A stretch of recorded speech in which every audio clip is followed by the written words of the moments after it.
नमस्कार, दृष्टि आईएएस के इन न्यूज़ प्रोग्राम में आपका स्वागत है। आज हम लोग यूरोपीय यूनियन में ऊर्जा संकट से जुड़ी एक बहुत महत्वपूर्ण खबर पर बात करेंगे। तो इस खबर से जुड़े हुए क्या कुछ डायमेंशंस हैं, इन डायमेंशंस को हम एक नज़र देख लेते हैं। डायमेंशंस की बात करें तो सबसे पहले तो हम समझेंगे कि ये खबर हमने क्यों ली है। उसके बाद हम समझेंगे कि वर्तमान स्थिति क्या है, यूरोपियन यूनियन में ऊर्जा संकट की जो स्थिति उभर रही है, वैसे में हालिया समय में क्या कुछ वहाँ पर चल रहा है, इस पर बात करेंगे। इसके बाद हम समझेंगे कि इस संकट के क्या कुछ कारण सामने आ रहे हैं, उसके बाद क्या इसके प्रभाव हो सकते हैं और क्या इस पूरी चर्चा के आधार पर कंक्लूजन निकाला जा सकता है, उस पर बात करेंगे। और सबसे अंत में रहेगा आपके लिए एक सवाल। तो आइए सबसे पहले देखते हैं कि न्यूज़ है क्या। न्यूज़ के तौर पर देखें तो ये एक चिंता जताई जा रही है कि गैस और इलेक्ट्रिसिटी यानी कि गैस और विद्युत के मूल्य में इजाफा हो रहा है यूरोप में, और इस कारण से यह जो है चिंता बढ़ती चली जा रही है। तो आइए देखते हैं इसमें और क्या बातें कही गई हैं। वर्तमान स्थिति की यदि बात करें तो बीते महीनों में यूरोप में बिजली की कीमत में लगभग 250% की वृद्धि दर्ज की गई है। अब आप समझ सकते हैं कि वहाँ पर जो है ऊर्जा संकट किस लेवल से आगे बढ़ रहा है ना।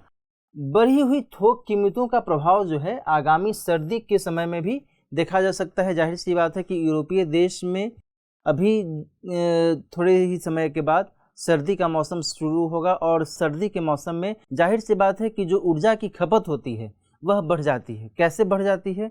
जाहिर सी बात है, सर्दी के मौसम में क्या होता है कि लोग अपने रूम को हीट करने के लिए ऊर्जा का इस्तेमाल करते हैं, इलेक्ट्रिसिटी का इस्तेमाल करते हैं। इसके अलावा क्या होता है कि लोग सर्दी के मौसम में बहुत पहले से ही, शाम जल्दी ढल जाती है तो ऐसे में लाइट्स का इस्तेमाल और पहले से लोग करने लगते हैं, है ना।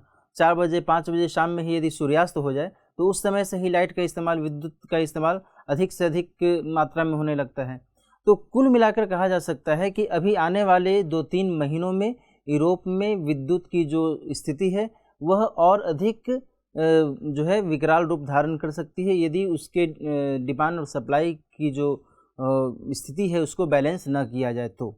आगे देखते हैं, यूरोप के कई देशों की बात की जा रही है। कई देशों की जो सरकारें हैं वहाँ पर लोगों को यहाँ सहायता मुहैया कराने की कोशिश में लग गए हैं कि यदि इस तरीके का संकट है तो इस संकट से उबरने के लिए हमें क्या कुछ उपाय अपनाने चाहिए, उस पर वहाँ की सरकारें काम कर रही हैं। आगे देखते हैं, यूरोपीय संघ के ऊर्जा मंत्रियों की वैश्विक गैस की कमी और संघ की ऊर्जा नीति पर बैठक भी इस मामले को लेकर के हो रही है या हुई है कि इस पूरी स्थिति से निपटने के लिए हमें कौन से कदम अपनाने चाहिए। तो आगे देखते हैं इसमें और क्या बात कही गई है। इसका कारण क्या है?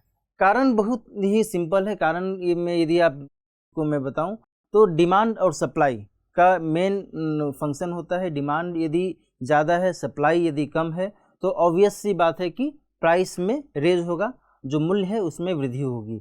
डिमांड क्यों ज़्यादा है, सप्लाई क्यों कम है, तो इस संदर्भ में हम आगे देखते हैं।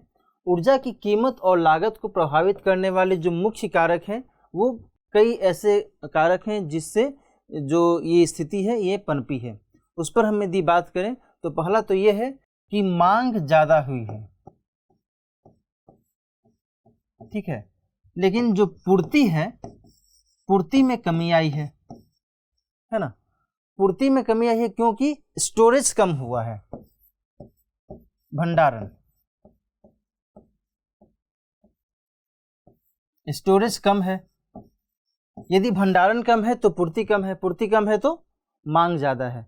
तो ये एक दूसरे से को रिलेटेड हो गए हैं और ऐसी स्थिति में मूल्य में वृद्धि हो रही है ना। इसका नतीजा क्या हो रहा है? मूल्य में वृद्धि हो रही है। तो ये एक बहुत ही महत्वपूर्ण कारण के तौर पर सामने आ रहा है। आपको पता ही है कि पिछले साल जो है वो क्या रहा, पूरा का पूरा साल जो था वो कोरोना पैंडेमिक की भेंट चढ़ गया। ऐसी स्थिति में उस दौरान जो है डिमांड और सप्लाई की स्थिति उतनी बदतर नहीं थी, लेकिन जैसे जैसे लॉकडाउन को कम किया गया पूरे विश्व भर में, वैसे में क्या हुआ कि डिमांड फिर से बढ़ने लगी, और लेकिन उस अनुपात में सप्लाई नहीं हो सका। और जो स्टोरेज होना चाहिए था, जो गैस और विद्युत का जो उत्पादन होना चाहिए था, उत्पादन के माध्यम से जो भंडारण होना चाहिए था, उस अनुपात में हुआ नहीं जिस अनुपात में मांग की जा रही थी। इसका पूरा का पूरा असर किस पर जा रहा है? तो मूल्य पर जा रहा है और मूल्य बढ़ती चली जा रही है। इस कारण से जो यूरोपीय सरकारें इस पर चिंता जता रही हैं। इसके अलावा अन्य कारकों की बात करें तो इसमें एक है कि प्रतिस्पर्धा विभिन्न देशों के बीच ऊर्जा उत्पादन और उसकी खपत को लेकर के। इसके अलावा ऊर्जा का आयात,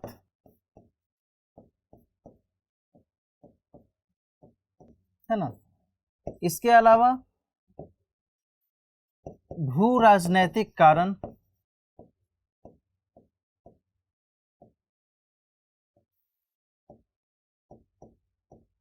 ठीक है। इसके अलावा पर्यावरणीय परिस्थितियां,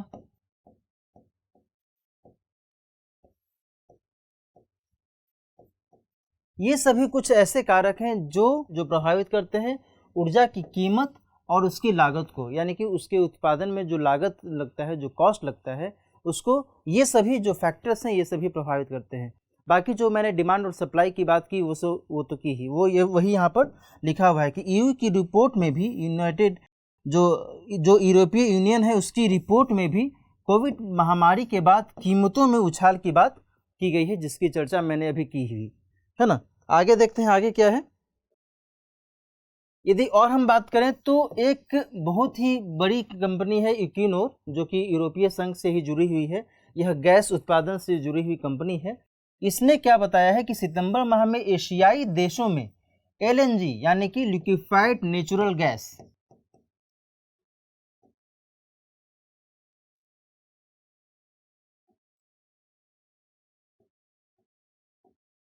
लिक्विफाइड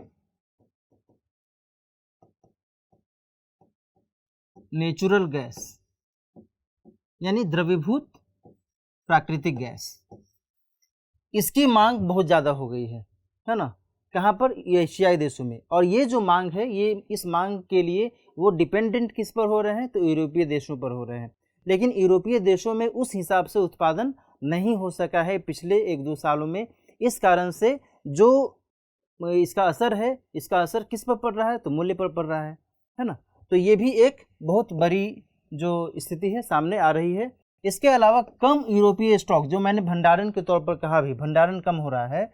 और इसके अलावा कार्बन की बढ़ती कीमतों के चलते गैस की कीमतों में वृद्धि दर्ज की जा रही है। मैं आपको बता दूं कि यदि हम केवल ब्रिटेन की ही बात करें तो ब्रिटेन में एक बहुत बड़ा जो विद्युत उत्पादन है वो डिपेंड करता है गैस आधारित ऊर्जा संयंत्र पर। और जब गैस आधारित ऊर्जा संयंत्र ही सही तरीके से काम नहीं करेंगे, प्रॉपर वे में काम नहीं कर सकेंगे, तो इसका असर क्या होगा? गैस के उत्पादन और उसके भंडारण पर पड़ेगा। तो कुल मिलाकर ये स्थितियां सामने आ रही हैं। और क्या हो रहा है? रूस जो है, रूस बहुत बड़ा फैक्टर निकलकर सामने आ रहा है। रूस जो है खुद यूरोपीय देशों को लगभग 40% तक गैस की आपूर्ति करता है। अब आप समझ सकते हैं, जब जो देश 40% तक गैस की आपूर्ति करता है यूरोपीय यूनियन को, तो वो यदि कहेगा कि भाई हम आपको जितना गैस की आपूर्ति करते थे उसमें हम कुछ कटौती करेंगे, वो अपना कुछ कारण बता रहा है इसके लिए, तो ऐसे में क्या होगा? यूरोपीय देशों को जो एक स्टॉक मिलता था गैसों का, वो तो उस हिसाब से तो मिल नहीं पाएगा। और ऐसे में जो है वहाँ पर संकट और अधिक बढ़ता चला जाएगा। रूस क्या कारण बता रहा है? रूस का ये कहना है कि साइबेरियाई क्षेत्र में जो हमारा पावर प्लांट है वहाँ पर आग लग गई है और इस कारण से हम जितनी मात्रा में आपको गैस की आपूर्ति करते थे उस हिसाब से हम आपूर्ति नहीं कर पाएंगे और हम कटौती करेंगे। तो इस तरीके से जो है रूस ने अपना एक तर्क दिया है। तो यही यहाँ पर लिखा हुआ है कि रूस के स्वामित्व वाले गाज़प्रोम एक कंपनी है। इसने क्या घोषणा की है? इसने घोषणा की है कि साइबेरियाई गैस प्लांट में आग लगने के कारण जो है यूरोप को प्राकृतिक गैस की आपूर्ति वो नहीं करा पाएगा, है ना। और इस कारण से वहाँ पर ऑटोमेटिकली कहा जा सकता है कि ऊर्जा संकट की स्थिति पनप सकती है और पनप भी रही है। और देखें और क्या है, यदि हम कारण की जब बात करते हैं तो उसके कुछ प्रभाव भी हमें देखने को मिल सकते हैं। प्रभाव क्या क्या है? तो 2021-22 के सर्दियों के मौसम के दौरान गैस की जो कीमत है वो अधिक हो जाएगी, इसमें कोई दो राय ही नहीं है ना। जाहिर सी बात है, जो मैंने शुरू में ही बताया कि जब डिमांड अधिक है, सप्लाई कम है, भंडारण कम है, ऑटोमेटिकली जो है इसका असर ओवरऑल जो है वो प्राइस पर पड़ेगा। और इसको हम कह सकते हैं कि जब होलसेल प्राइस में बढ़ोतरी होगी तो इसका खामियाजा निश्चित तौर पर उपभोक्ता वर्ग को भुगतना पड़ेगा, है ना। तो जाहिर सी बात है, ये एक ट्रिकल डाउन मेथड के तौर पर समझा जा सकता है कि ऊपर में यदि होलसेल प्राइस यदि बढ़ेगा, होलसेल प्राइस में यदि बढ़ोतरी होगी तो उसका जो खामियाजा है निचले वाले स्तर पर, यानी कि उपभोक्ता के लेवल पर, खुदरा मूल्य के लेवल पर वो असर दिख सकता है। और यही स्थिति के बारे में कहा भी जा रहा है। यहाँ पर लिखा भी हुआ है कि उपभोक्ताओं पर इसका असर दिखेगा। जो एनर्जी फर्म है, जो ऐसे भी उद्यम हैं जो कि ऊर्जा संयंत्र के तौर पर अपनी कंपनी चला रहे हैं, ऊर्जा संयंत्र के लेवल पर अपनी कंपनी चला रहे हैं, उन पर इसका असर देखा जा सकता है। यूरोपीय यूनियन के जो जलवायु परिवर्तन से निपटने का एजेंडा है उस पर भी इसका असर पड़ सकता है। जाहिर सी बात है कि जब इसकी डिमांड ज़्यादा होगी तो ऊर्जा खपत जब कम है तब तो कोई दिक्कत नहीं है ना। लेकिन ऊर्जा खपत यदि ज़्यादा है और ऊर्जा की डिमांड यदि ज़्यादा है तो अधिक से अधिक ऊर्जा उत्पादन की आवश्यकता महसूस होगी। इस हिसाब से कहा जा रहा है कि यूरोपीय यूनियन का जो एजेंडा है पर्यावरणीय कॉन्टेक्स्ट में, जलवायु परिवर्तन के कॉन्टेक्स्ट में, उस पर जो है प्रश्न चिन्ह लग सकता है।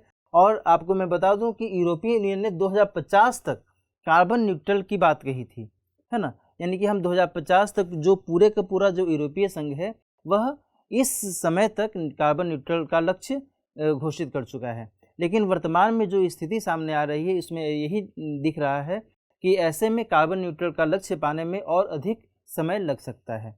आगे देखते हैं आगे क्या बातें कही गई हैं। आगे इस पूरे डिस्कशन में क्या कुछ हमें निष्कर्ष निकलकर सामने आता है उस पर देखते हैं। उसमें क्या कुछ है। पहला तो यह है कि तेल गैस के विकल्प की अनिश्चित आपूर्ति जो है देखनी होगी, है ना। ऐसा ना हो कि एक बहुत ही फिक्स्ड सप्लाई ही हो और जब वो सप्लाई समाप्त होने लगे तो हमें दिक्कत महसूस होने लगे। तो एक ऐसा अल्टरनेटिव हमारे पास होना चाहिए। यूरोपीय देशों के ही कंटेक्स्ट में बात हो रही है कि एक ऐसा अल्टरनेटिव उनको विकसित करना चाहिए ताकि वो निरंतर इसकी आपूर्ति करते रहें। इसके अलावा नवीकरणीय ऊर्जा का जो विकल्प है उसका अधिक से अधिक इस्तेमाल किया जाना चाहिए, उस पर इनको ध्यान देने की आवश्यकता है। जाहिर सी बात है कि एशियाई देश भी एक बड़ी मात्रा में ऊर्जा के लिए, गैस के लिए किस पर डिपेंडेंट है? यूरोपीय देशों पर डिपेंडेंट है। तो इस पूरे मामले में एशियाई देशों की जो स्थिति है वह भी उभर कर सामने आती है और उन्हें भी इस मामले में सचेत होकर के काम करने की आवश्यकता है ताकि भविष्य में किसी भी प्रकार के एक वृहद ऊर्जा संकट की स्थिति से बच सके, है ना। तो कुल मिलाकर आज की चर्चा में इतना ही। आइए इस चर्चा के आधार पर जो प्रश्न बन सकता है उस पर बात कर लेते हैं। प्रश्न है, यूरोपीय यूनियन के लिए ऊर्जा की बढ़ती कीमतें किस तरह से उसके कार्बन न्यूट्रल के लक्ष्य को प्रभावित कर सकती हैं? विश्लेषण कीजिए। प्रश्न बहुत ही सीधा है। आपको बताना होगा कि यूरोपीय यूनियन में ऊर्जा संकट की जो वर्तमान स्थिति है वह किस तरीके से बढ़ती जा रही है और इसके क्या कुछ कारण है, और ऊर्जा संकट से निपटने के लिए यूरोपीय यूनियन ने जो एक कार्बन न्यूट्रल का एक टारगेट रखा था कि हाँ हम कार्बन न्यूट्रल का लक्ष्य प्राप्त करेंगे 2050 तक, इसको पूरा होने में अभी दिक्कत का सामना करना पड़ सकता है। इसके संदर्भ में आपको एक उत्तर फ्रेम करना होगा। तो आज की चर्चा में इतना ही। मिलते हैं नेक्स्ट सेशन में किसी नए और महत्वपूर्ण टॉपिक के साथ। तब तक अपना ख्याल रखिए। नमस्कार।